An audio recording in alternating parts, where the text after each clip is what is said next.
Hello, it's Michelle Cowell, Technology Consultant at Grantwood AEA, and I'm going to give you a very quick overview of how to make a video project using iMovie. Now there are a lot of things that you can do with iMovie, but we are just going to hit on the very basics. First thing we need to do is come up to File and create a new project.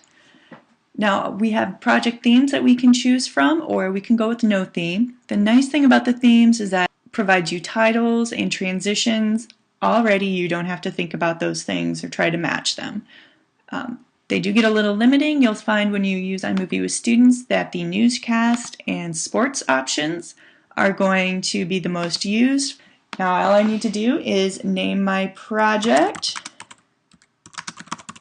and I'm going to use the comic book one for this, and create.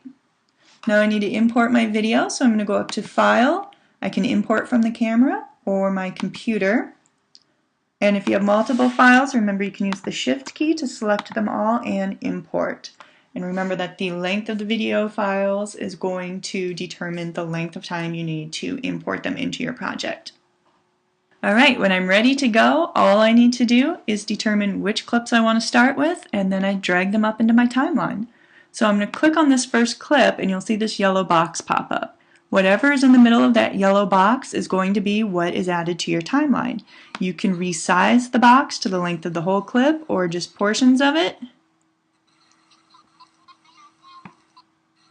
And then you just grab it and pull it up. You'll see that it already added my title. If I want to change my title at all, I can click on the title box above my video in the timeline, and now I can come over here to my preview window and I can change whatever I want. Okay, now I'm going to come back here and add another clip. Change my, there we go. I'm going to pull that up there. Let's say I want this part down here. Pull that. Okay, added that clip right there and gave me a transition. If I want to change what my transition looks like, I have the little gear box I can click on and I can make the adjustments there. If I want to change what my clip looks like, I have some adjustment features in this little blue gear box right here. I can click on the drop down arrow, and here are my clip adjustments. If I have a real shaky video, I can try the stabilization. Sometimes it works, sometimes you're not going to see much of a difference. The video, if I need to adjust the brightness of my video, I can do that. The exposure, it is nice that it tells you where your original starting point was. And the audio is very nice. If I have a very loud or a very soft clip, I can adjust the audio here. I can fade it in and out. This is very nice for video done in large spaces, outdoors, or with poor cameras. This was done on my cell phone, and so it has a lot of background noise. So I'm going to reduce the background noise here. Okay. If I want to use a portion of a clip, let's say I don't want to use what's in the middle of this clip, but I want the beginning and I want the end, I'm just going to use my yellow box here to select a portion of it, drag it up, and now I'm going to come over towards, take some of this part, drag it up,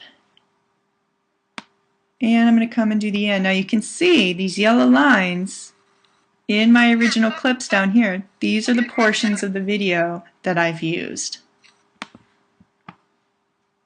Alright, so this is my clip. If I wanted to add some narration, I'd click on this microphone right here. Okay. And wherever this red line up here is where my narration is going to start. So just remember that as you start. Probably the first time you use it, your narration won't quite start where you want it to, and you'll have to do it over, but that's a very common kind of thing. If I wanted to add a title, I just click on this T right here, and here are my title options. So I could label something if I wanted to right here.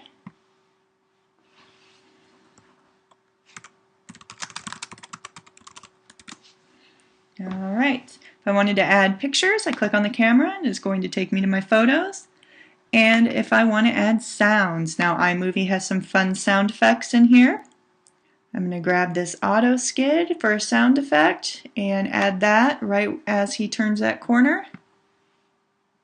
except it's not adding it where I want it to go. There we go. Let's see, I want to preview that, so I'm just going to come over here and click my preview button. This is going to give me an idea in my preview window what my clip is looking like. And if I want to watch it on the full screen, here we go over here. I can get an idea of what things look like by just moving my cursor over them. And now, if I want to add some music, some background music, I can do it from GarageBand, I can do it from iTunes. And all I need to do is grab it, drag it over. It's going to put it for the whole length of my video. If I want to turn it down, because sometimes that background music ends up being kind of loud, I just go into my audio trimmer, the little gear up there, and I can turn it down. Okay, so here's the little gear here. You'll see there's one on the sound effect also, and there was one on our videos. Okay. Now I have to remember that when my video is all done, I need to go back up to File and finalize the project so that it turns into an actual video file and anybody can watch it. And that is ultimately how to make an iMovie.